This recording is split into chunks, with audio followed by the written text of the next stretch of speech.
যারা উপদেষ্টা মণ্ডলী হয়েছেন তারা কেউ গরিব মহল থেকে ওঠেন নাই, তারা গরিব মানুষের কষ্ট বোঝা মানুষটা, তারা সমাজের এলিট আপার ক্লাস। তারা বোধ করেন না এখানে আলুর কেজি 5 টাকাটা 50 টাকায় হইলে, পেঁয়াজের কেজি 40 থেকে 200 টাকা হইলে, চিনির কেজি 70 থেকে 200 টাকা হইলে কার কি যায় আসে, এটা ওনাদের কিছু যায় আসে না, কারণ ওনারা বাজার করেন না। ওনাদের আয়াবুয়া আছে, ওনাদের দারোয়ান আছে, ওনাদের গাড়ির ড্রাইভাররা বাজার করে দেন। আমলাদের সুযোগ সুবিধা কমানোর কি কোনো আয়োজন আপনারা দেখতে পাচ্ছেন?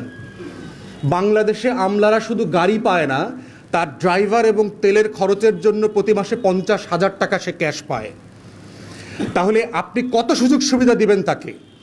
তাকে আপনি প্লট দিচ্ছেন, বাংলাদেশের সিভিল মিলিটারি ব্যুরোক্রেসিকে আপনি প্লট দিচ্ছেন, ফ্ল্যাট দিচ্ছেন, রাজুকের সুযোগ সুবিধা দিচ্ছেন, গাড়ি দিচ্ছেন, বিদেশে যাবার সুযোগ সুবিধা দিচ্ছেন। রাষ্ট্রের ব্যয় কেন সংকোচন করছেন না? আপনার উপার্জন 3.5 লক্ষ কোটি টাকা, আপনি কেন 8 লক্ষ কোটি টাকার ফুটানি করছেন? একটা রাষ্ট্রকে এই যে ফুটানির ভিতর থেকে নিয়ে আপনি ব্যাংকরাপ্ট করে গেলে একটা সরকার চলে গেল, এরপরে তার দায় কার? ঋণ নেয় কে? সরকারগুলো ঋণ নেয় কাকে বিক্রি করে, কাকে বন্ধক রেখে? সে IMF এবং ওয়ার্ল্ড ব্যাংক থেকে ঋণ নেয়। দলকে বন্ধক রেখে? আওয়ামী লীগকে বন্ধক রেখে ঋণ নিয়েছে, না 20 কোটি মানুষকে বিশ্ব ব্যাংক এবং IMF এর কাছে বন্ধক রেখে টাকা নিয়েছে? তাহলে আমাদের বক্তব্য হচ্ছে, যে সরকার থাকবে আপনার দলকে বন্ধক রেখে ঋণ নেন। 20 কোটি মানুষকে বন্ধক রেখে ঋণ নিয়ে লুটপাটের যে বাণিজ্য, এই বাণিজ্যের অর্থনীতি থেকে আমরা বের হয়ে আসতে চাই। আমরা আয়ের ভিত্তিতে চলতে চাই, জনগণের টাকায় চলতে চাই। এত প্রবৃদ্ধি, এমপ্লয়মেন্ট নাই কেন? 40 লক্ষের উপরে শিক্ষিত গ্র্যাজুয়েট ছেলেমেয়েরা কেন বেকার? তাহলে আপনার স্ট্যাগফ্লেশন চলছে, যে আপনি শুধু দেখাচ্ছেন কৃত্রিমভাবে আপনার ইকোনমি বড় হচ্ছে, কিন্তু প্রবৃদ্ধি নাই, জব নাই, কর্মসংস্থান হচ্ছে না, এবং জেনুইন কোনো ডেভেলপমেন্ট আমরা রাস্তা দেখতে পাচ্ছি না। বরং দেখতে পাচ্ছি 16 থেকে 25 বিলিয়ন ডলার প্রতি বছর লন্ডার হচ্ছে, বাইরে চলে যাচ্ছে। তাই সামারি হচ্ছে, 2টা সামারি এবি পার্টির পক্ষ থেকে। একটা হচ্ছে সিঙ্গেল ট্যাক্সে আসতে হবে, গ্র্যাজুয়ালি ভ্যাট বিলুপ্ত করে দিতে হবে, সকল ট্যাক্স বিলুপ্ত করে দেন। দ্বিতীয়ত হচ্ছে অস্টারিটি মেজারে আসেন। আমার যে গভর্নমেন্টের সাইজ দেখেন, আমার 60টা মন্ত্রী, আমেরিকার ফেডারেল মিনিস্ট্রি হইল 16টা 17টা। আপনি কি আমেরিকার থেকে বড়লোক দেশ হয়ে গেছেন? আপনার এত মন্ত্রী লাগবে কেন? এত সচিবালয় লাগবে কেন? এক সচিবালয়ে 4টা অধিদপ্তর আছে, কেন 4টা অধিদপ্তর লাগবে? তাহলে আবার মন্ত্রণালয় কেন দরকার? আপনি একই কাজ 4টা ডিপার্টমেন্টকে দিয়ে করাচ্ছেন। জাপানে সে 4th 5th লার্জেস্ট ইকোনমি, তার মিনিস্ট্রি হচ্ছে 11টা। আপনার কেন 60টা মন্ত্রণালয় লাগবে? আপনার অধিদপ্তর, তারপরে অটোনমাস বডি মিলায় রাষ্ট্রের প্রায় 85টা সংগঠন আছে। এত বড় গভর্নমেন্ট তো আমার দরকার নাই। বাংলাদেশের মতো অর্থনীতিতে আমার এর 1/10 ওয়ার্কফোর্স দিয়ে এই রাষ্ট্র চালানো সম্ভব। এবং এটাই হচ্ছে ডিজিটাল বাটপারি, যেটা আওয়ামী লীগ করে দিয়ে গেছে। ডিজিটালাইজেশন মানেটা কি দেখেন, যে অ্যানালগ জমানাতে আওয়ামী লীগ যখন এসছে, তখন আমার 12 লক্ষ সরকারি কর্মকর্তা কর্মচারী ছিল। এখন আমার এটা 19 লক্ষ সরকারি কর্মকর্তা কর্মচারী। তাহলে ডিজিটাল হইলে কো কাজের সংখ্যা, ওয়ার্কফোর্স তো কমার কথা।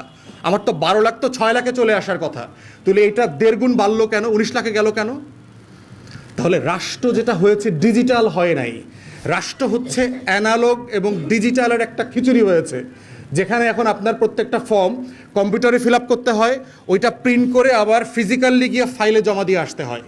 এই হচ্ছে বাংলাদেশের ডিজিটাইজেশন যেটা হয়েছে। তাহলে এই ব্যয় সংকোচনের জায়গায় নীতিতে আসতে হবে রাষ্ট্রকে। তা না হলে ঋণ করে ঘি খাওয়ার যে পুঁজিবাদী অর্থনীতি এবং লুটপাটের অর্থনীতি চালু হয়েছে, এই অর্থনীতি থেকে দেশ বের হয়ে আসতে পারবে না। আমরা অন্তর্বর্তীকালীন সরকারকে বলছি, গরিব মানুষের কোনো ট্যাক্সের লায়াবিলিটি থাকতে পারবে না।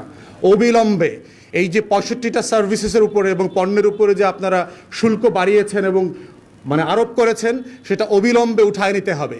এবং আপনারা আয়ের পথ খোঁজেন, ব্যয়ের পথ খোঁজেন, লুটপাট বন্ধ করেন। এখনও লুটপাট বন্ধ হয় নাই। যত পরিমাণ টাকা সাবসিডি দেওয়া হচ্ছে, ওই লুটেরাদেরকে দেওয়া হচ্ছে। স্টক এক্সচেঞ্জের কমিশন যে চেয়ারম্যান, তারপরে হচ্ছে পুঁজিবাজারে যাদেরকে চেয়ারম্যান করা হয়েছে, সিচুয়েশন হ্যান্ডেল করতে পারছে না। তো একের পর আমরা দেখতে পাচ্ছি যে রং সিদ্ধান্ত, ভুল সিদ্ধান্ত। আজকে দেখলাম আপনার রুবায়াত শিবলি, যে সাবেক সিকিউরিটি এক্সচেঞ্জ কমিশনের চেয়ারম্যান ছিল, তাকে একজন উপদেষ্টা এত পরিমাণ শেল্টার দিচ্ছে যে সে এখন ঢাকা বিশ্ববিদ্যালয় ক্যাম্পাসে বিট দর্পে পতিত ছাত্রলীগের নেতাদের মতো ঘুরে বেড়াচ্ছে। সে অ্যারেস্ট হচ্ছে না, তার বিরুদ্ধে এতগুলো মানি লন্ডারিংয়ের মামলা হয়েছে, কিন্তু তাকে কেউ গ্রেফতার করছে না। তো তো এই বাস্তবতাগুলো থেকে আমরা চাই রাষ্ট্র গণ অভ্যুত্থানের স্পিরিটে ফিরে আসুক, সাম্য, মানবিক মর্যাদা এবং সামাজিক সুবিচারের ভিত্তিতে যে অর্থনীতি আমরা দরকার, গরিব মানুষের বেঁচে খেয়ে সম্মানের সাথে বাঁচার অর্থনীতি, সেই অর্থনীতি আমরা ফেরত চাই। কর্মসংস্থানের অর্থনীতি ফেরত চাই। এফডিআই, ফরেন ইনভেস্টমেন্ট আসুক, সেই অর্থনীতি ফেরত চাই। এবং সেজন্য আমলাতন্ত্রকে আপনারা কাটেন, ছোট করেন, সাইজ কমায় নিয়ে আসেন। ওখানে ব্যয় সংকোচন করলে দেখবেন যে আপনার আমলাদের পিছনে আমাদের বেতনে প্রায় 1 লক্ষ কোটি টাকার উপরে খরচ হয়ে যায়, হিউজ কস্ট। সেখান থেকে আপনি করেন, টাকা বাঁচান। 1 লক্ষ কোটি টাকা মানে হচ্ছে $10 বিলিয়ন সেভ করবেন ওখান থেকে আপনি। আপনি IMF-এর $1 বিলিয়ন জন্য জনগণের উপরে 65টা আইটেমে ভ্যাট বসায় দিলেন। আপনি সচ্ছল মানুষের উপরে না বার্ডেন দিবেন? আপনি গরিব মানুষের উপরে কেন বার্ডেন দিচ্ছেন? এই রাষ্ট্র তো আমরা 71-এও চাই নাই, 24-এও চাই নাই। তাহলে আপনি বাজেটে যে আপনার ঘাটতি, আপনি তো ব্যয় সংকোচন করবেন, আপনি খরচ কমাবেন। আপনার উপার্জন যদি কমে যায়, আপনি বাজারে চিন্তা করেন, আপনি ব্যক্তির কথা চিন্তা করেন, জিনিসপত্রের দাম বাড়ছে, আপনার আয় বাড়ছে না, আপনি তখন কি করেন? আপনি কি জোর করে ঋণ করে খান, না আপনি খাওয়ার পরিমাণ কমায় দেন, আপনি বাজারের পরিমাণ কমায় দেন? আগে 7 দিনে গরু গোশত খেতেন, এখন 2 সপ্তাহে খান, মাসে একবার খান। আগে প্রতি সপ্তাহে বেলি রোডে গিয়ে সুলতানস ডাইনি খেতেন, এখন আপনি মাসে একবার খাচ্ছেন। তাহলে রাষ্ট্র কেন এটা করছে না? যে আমার উপার্জন নাই, আমার ব্যাংকে টাকা নাই, আমি ঋণ করে, আপনি দেখেছেন ব্যাংকগুলোকে বেইল আউট করেছে, 10টা ব্যাংকে 22,000 কোটি টাকা চাপিয়ে দিয়েছে। তাহলে হাসিনার আমলে আমরা যারা সমালোচনা করেছি 53,000 কোটি টাকা আপনি ছাপিয়ে দিয়েছেন, যার কোনো মার্কেট ভ্যালু নাই। তাহলে সেখানে আপনি 22,000 কোটি টাকা ছাপিয়ে 10টা ক্রিমিনাল ব্যাংককে কেন আপনি করেছেন, বেইল আউট করেছেন? তাদেরকে তো বন্ধ করে দেওয়ার কথা ছিল। আমরা দেখলাম শেয়ার মার্কেটে আপনার ICB-কে 3,000 কোটি টাকা দিয়েছে, যার 2,000 কোটি টাকা ICB বিভিন্ন ব্যাংকে শোধ করে দিয়েছে। এই টাকা তো শেয়ার হোল্ডারদের দেওয়ার কথা ছিল, যারা ক্ষুদ্র পুঁজি বিনিয়োগ করে ফকির হয়ে গেছেন, 33 লক্ষ শেয়ার বাজারি, তাদেরকে টাকা দেওয়া হচ্ছে না কেন?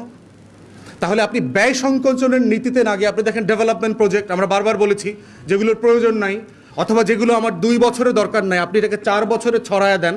4 বছরে ছড়ায় দিলে বাজেটের উপরে প্রেশার কমবে। এই যে অস্টারিটি, যেটা আমরা 2007-8 থেকে সারা দুনিয়াতে দেখেছি, গ্রিস এবং ইউরোপের দেশগুলোতে যে ঋণ ভিত্তিক অর্থনীতি দাঁড়ায় কিভাবে দেশ কলাপস করেছে, একের পর এক দেশ কলাপস করেছে। ইউরোপের 3-4টা দেশ ছাড়া অলমোস্ট প্রত্যেকটা দেশের ইকোনমি ফ্র্যাকশন হয়ে গেছে। তো কন্ট্রাক্টেড ইকোনমিকে আপনি কিভাবে, মানে বেশি ঋণ করে আপনি তার স্ট্যাগফ্লেশন কমাবেন? এটা প্র্যাকটিক্যাল না তো। তাহলে আমাদের পক্ষ থেকে আমরা দাবি করছি ভ্যাট ইনফ্যাক্ট বিলুপ্ত করে দিতে হবে গ্র্যাজুয়ালি। এটা 5, 12, 15% না, এটা আপনি গ্র্যাজুয়ালি কমায় এনে একটা সার্টেন টাইমের পরে ভ্যাট বিলুপ্ত করে দিতে হবে। এবং আমরা সারা দুনিয়াতে যারা প্রোগ্রেসিভ মার্কেট ইকোনমির কথা বলছেন, তারা বলছেন সিঙ্গেল ট্যাক্সে চলে আসেন। Customs duty, VAT, tax, excise, এরপরে হচ্ছে ডাইরেক্ট ট্যাক্স, কর্পোরেশন ট্যাক্স, এরপরে হচ্ছে দেখবেন আপনার পোর্টে, এখানে সেখানে ট্যাক্সের অভাব নাই বাংলাদেশে। আপনি সিঙ্গেল ট্যাক্সে আসেন। নর্ডিক কান্ট্রিগুলো 40%, 42% ট্যাক্স দেয়। আপনি একবার একটা ট্যাক্স নেবেন এবং সেটা উপার্জনের উপরে ভিত্তি করে। গরিব মানুষ ট্যাক্স দেবে না। গরিব মানুষের জন্য ইনসাফ হচ্ছে তিনি ট্যাক্স দেবেন না, তিনি কাজ করবেন, তাকে রাষ্ট্র সাপোর্ট দেবে। কিন্তু আপনি টিসিবির চালের জন্য যে লাইন ধরে বাজার থেকে না কিনতে পেরে পণ্য কিনছে, তার উপরও আপনি ভ্যাট চাপায় দিচ্ছেন।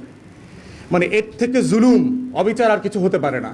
তাই আমাদের বক্তব্য হচ্ছে রাষ্ট্রকে total tax management, tax law, এগুলোকে ওভারহলিং করতে হবে, সিঙ্গেল ট্যাক্সে চলে আসতে হবে। এটা আপনি বাড়ান, 20, 22, 15 কত করবেন, অংশীদারদের সাথে পরামর্শ করে সেটা করেন, আর কোনো ট্যাক্স থাকবে না। আর গ্র্যাজুয়ালি ভ্যাটকে আপনি যে পার্সেন্টেজে আছে এটাকে কমিয়ে 0-তে নিয়ে আসেন আগামী 5 বছরের ভিতরে।